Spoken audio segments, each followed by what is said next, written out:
Hello everybody, my name is doctor Ghazi और आज हम बात करने वाले हैं नेबुलाइजेशन के बारे में। Safe nebulisation practice.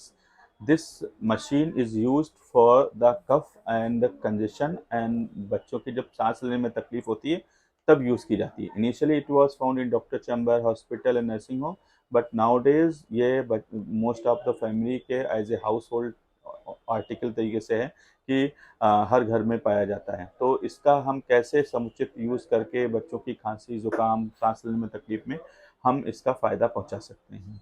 तो हम पहले आपको बताना चाहेंगे, ये एक मशीन है जिसकी तरीके जिससे हम लोग दवाई डाल के इसमें कुछ खास मेडिसिन बच्चे की लंग्स में, थ्रोट में बच्चे के डायरेक्ट मेडिसिन जाती जाती जिससे जिससे उसको खांसी में जो और सांस लेने में तकलीफ में उसको आराम मिलता है।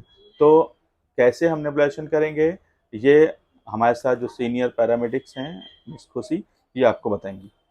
How to demonstrate nebulisation. Wash your hand, wash your mask, put medicine, only doctor subscribe.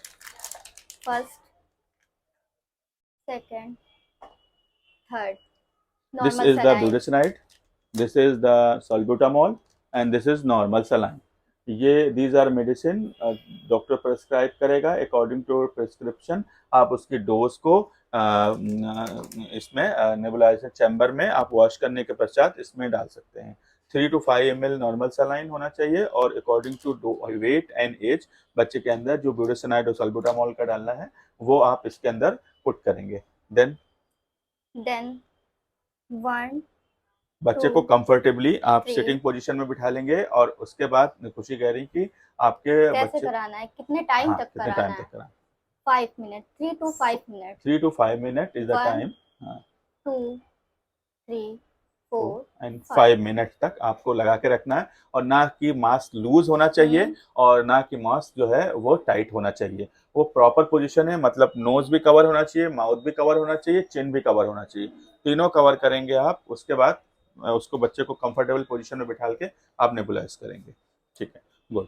तो आप जैसे 3 to 5 मिनट तक नेबुलाइज कराया आपने, उसके बाद बच्चे को दे दिया माँ को। जी. तो क्या क्या मेन क्वेश्चन होते हैं पेरेंट्स के जब आप उसको नेबुलाइज कराती हैं? क्या नेबुलाइज का कराने का कोई कारण है? हाँ, नेबुलाइज कराने के लिए जैसे मैंने बताया is a type of drug delivery. इसमें क्या होता है कि बच्चे को जो मेडिसिन हैं जो कि हम सिरप के माध्यम से उसको दिया, उसके पेट में गया, फिर वो घूम के लंग में पहुंचा। ऐसा नहीं, हम डायरेक्ट बच्चे की जो मेडिसिन है वो लंग में हम डाल देते हैं ताकि उसको रिस्पॉन्स जो होता है वो फास्टर होता है। इसके अलावा कोई और क्वेश्चन आता है? नेबुलाइज लिटा के कराया जाता है, बैठा के? नेबुलाइज मोस्टली बिठाल के कराना चाहिए, बिकॉज ग्रेविटी के थ्रू मेडिसिन जो है अच्छे से डिपॉजिट होगी लंग्स में और उससे जो है बच्चे का जो एक्शन है वो बच्चे का जो मेडिसिन का एक्शन है बच्चे के ऊपर वो जल्दी आता है। नेबुलाइज में नॉर्मल वाटर डाल सकते हैं नहीं, क्या? नेबुलाइजेशन में नॉर्मल वाटर नहीं डाल सकते क्योंकि नेबुलाइजेशन डिफरेंट चीज़ है, स्टीम इनहेलेशन दूसरा चीज़ है। तो भाप लेना की दूसरी प्रक्रिया होती है, बट इसमें केवल नॉर्मल सलाइन का डालना होता है। डिस्टिल्ड वाटर जो है वो कोई फायदा नहीं करेगा, कई बार नुकसान भी करता है क्योंकि मेडिसिन सही तरीके से डिजोल्व नहीं होती है उसमें।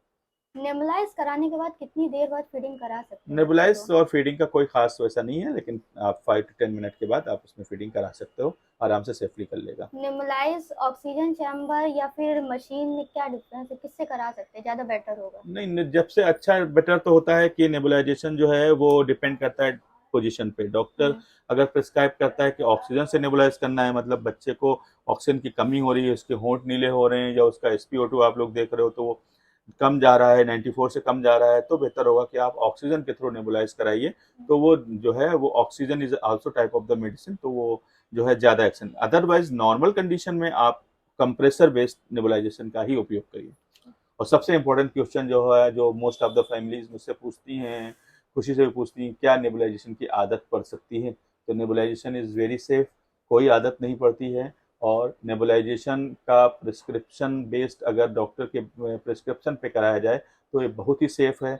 इससे कोई आदत नहीं पड़ती है, इससे बच्चे का रिस्पॉन्स फास्टर होता है और कह सकते हैं कि कुछ समय के बाद जब बच्चों को सर्दी जुकाम कम हो जाता है तो नेबुलाइजेशन आसानी से बंद किया जा सकता है। तो जो चीज़ें मैंने बताई कि नेबुलाइजेशन को सही हाइजीनिकली आप जो है नेबुलाइजेशन को हाइजीनिकली उसको साफ करिए, देन उसके अपने अपने आप को साफ करिए, हैंड को साफ करिए, ताकि कोई कंटामिनिकेशन ना हो, कोई इन्फेक्शन स्प्रेड ना हो। Thank you.